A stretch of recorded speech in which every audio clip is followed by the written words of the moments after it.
Siat debata mata dohosian anakna Tuhan Yesus Kristus Tuhatai. Amin. Horas manugut madihita manginang dongan nahina holongan jalan api nasupasun itu hatta Yesus Kristus. Tapar sauli hombahata di debata di bagasan manugut niarion datar surat di Evangelium ni si Markus bidu 10 tulu ayat 10 sada hujaha homadihita sono mahatana. Dan jika kamu digiring dan diserahkan, janganlah kamu khawatir akan apa yang harus kamu katakan. Tetapi katakanlah apa yang dikaruniakan kepadamu pada saat itu juga. Sebab bukan kamu yang berkata-kata, melainkan Roh Kudus. Demikian kebenaran firman Tuhan. Saudara-saudaraku yang kekasih di dalam nama Tuhan kita Yesus Kristus, kita masih mengingat tokoh populer di tahun 2010 yang bernama Mbah Marijang. Seorang tokoh yang berkarisma. Dia bukanlah pria idaman beberapa orang, namun demikian saya tetap mengagumi satu hal darinya, yakni kesetiaannya. Pada tanggal 26 Oktober 2010, Mbah Marijang menjadi salah satu korban tewas akibat sapuan awan panas yang meluncur 200 km per jam dari puncak Merapi ke arah desanya di dalam peristiwa letusan Merapi. Menariknya, jenazah Mbah Marijang ditemukan dalam keadaan sujud dengan sekujur tubuh dipenuhi luka bakar. Konon, ia menolak dievakuasi oleh tim SAR karena Sri Sultan yang disembahnya tidak memberi instruksi untuk mengungsi. Ia tetap bertahan di tempatnya sampai hembusan napas terakhirnya. Saudara-saudara yang kekasih, jika seorang Mbah Marijang bisa bertahan sampai akhir demi sesembahannya, demi Tuhannya yang sesungguhnya bukan Allah, bagaimana dengan kita yang memiliki dan menyembah Allah yang hidup dan berkuasa? Kita kadang-kadang menjumpai banyak fakta yang ironis karena sejumlah orang Kristen, orang percaya, dengan mudah meninggalkan Allah yang disembahnya. Beberapa dari antara mereka diperdaya oleh pengajaran-pengajaran sesat dan filsafat-filsafat kosong yang menawarkan kenikmatan semu. Beberapa orang yang lain berpindah keyakinan karena tidak tahan menghadapi tantangan atau penganiayaan dari pihak-pihak orang-orang yang membenci Kristus dan pengikutnya. Saudara yang kekasih, beberapa yang lainnya meninggalkan Tuhan demi mengejar keuntungan dan kenikmatan duniawi. Berbagai godaan dan ancaman dapat menggoda orang untuk meninggalkan Tuhan. Itulah sebabnya, sebagai orang percaya kita harus senantiasa berjaga-jaga agar di tengah-tengah penyesatan dan penderitaan yang terjadi, kita bisa tetap setia sampai akhir.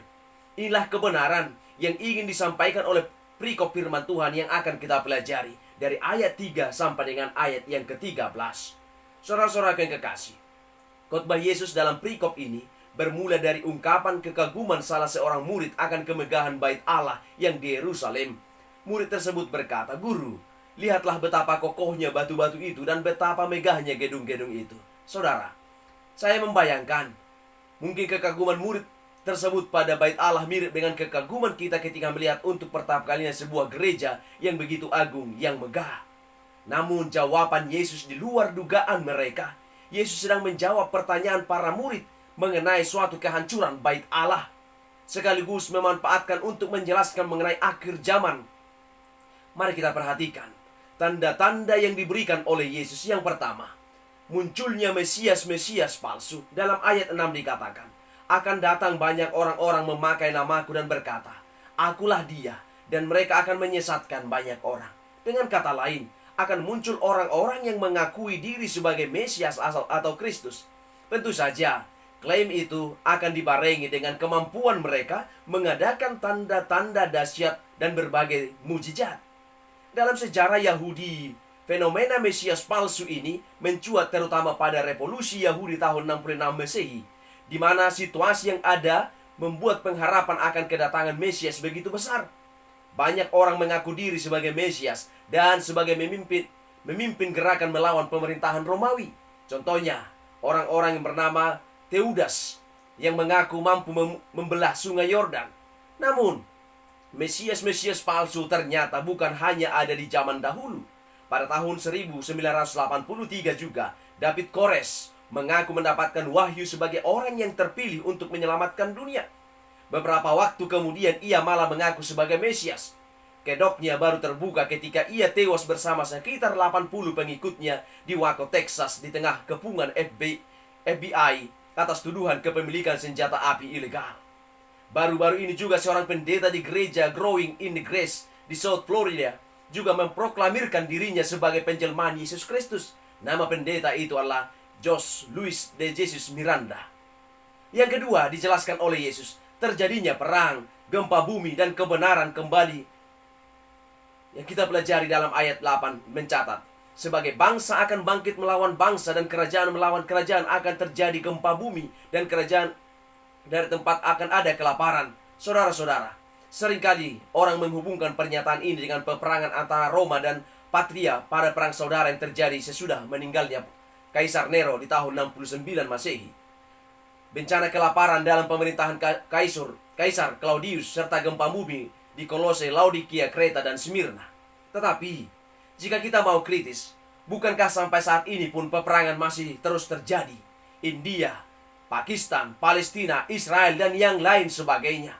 Mengenai gempa bumi, tidak pernah jauh-jauh mencari contoh di negara lain. Tentu masih segar di ingatan kita bahwa beberapa wilayah di Indonesia silih berganti digoncang gempa. Aceh, Padang, Bengkulu, Mentawai, dan yang lain sebagainya. Kelaparan pun adalah fenomena umum di sekitar kita. Jadi tanda kedua ini pun belum terjadi dari dulu hingga sekarang. Yang ketiga, penganiayaan orang-orang percaya. Di ayat 9 dikatakan, tetapi kamu, ini hati-hatilah.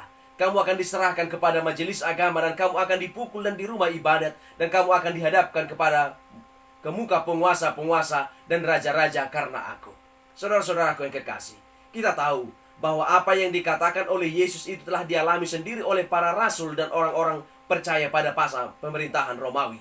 Penganiayaan itu berlanjut sampai dengan masa kini, di mana di sejumlah negara orang Kristen sering dianiaya. Di Korea Utara misalnya, seluruh kegiatan keagamaan dilihat sebagai pemberontakan terhadap pemujaan Kim Jong-un yang kedua dan ayahnya. Ketika orang-orang Kristen ditemukan, mereka sering ditangkap, disiksa, dan kadang-kadang dibunuh. Saudara-saudara yang kekasih, sebagai orang-orang percaya, kita patut bersyukur karena memiliki pengharapan sejati di dalam Tuhan Yesus Kristus Tuhan kita. Namun, pergumulan hidup di tengah-tengah penyesatan dan penganiayaan dapat menutup mata rohani sehingga orang-orang percaya dialihkan dari pengharapan itu.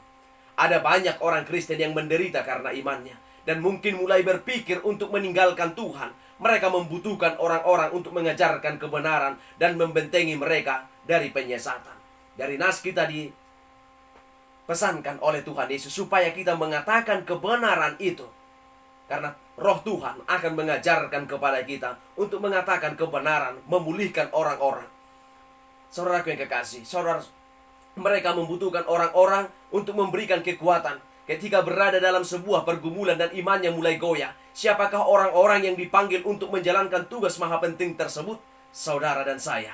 Orang-orang yang tahu kebenaran akan hal ini. Namun, apa jadinya jika kita sendiri justru tidak mampu membedakan mana Mesias ilahi dan mana Mesias palsu, mana ajaran yang benar dan mana ajaran yang sesat?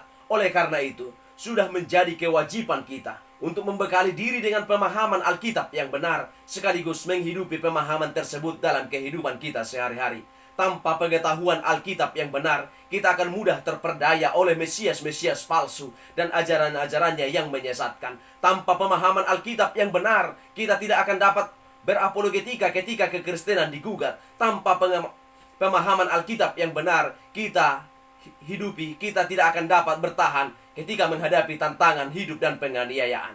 Saudara yang kekasih, kita patut bersyukur jika saat ini di negara kita masih diberikan kesempatan atau kebebasan untuk beribadah kepada orang-orang Kristen, walaupun di sebagian tempat ada yang dihalangi. Namun, itu tidak menjamin selamanya kita akan hidup aman dan damai. Ada banyak orang yang akan berusaha menghambat kekristenan dan menghambat kita untuk sungguh-sungguh mengikut Tuhan.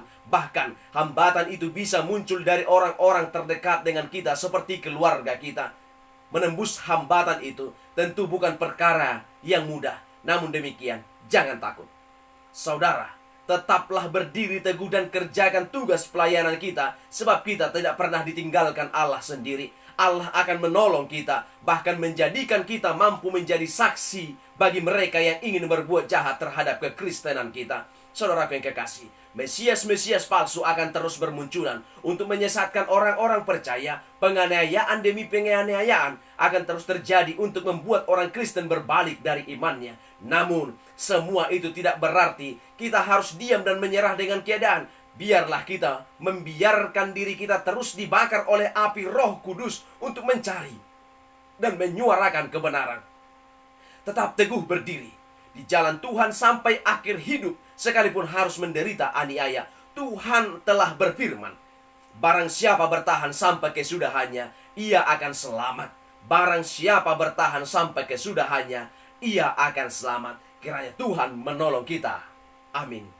Kita berdoa di dalam doa Bapa kami.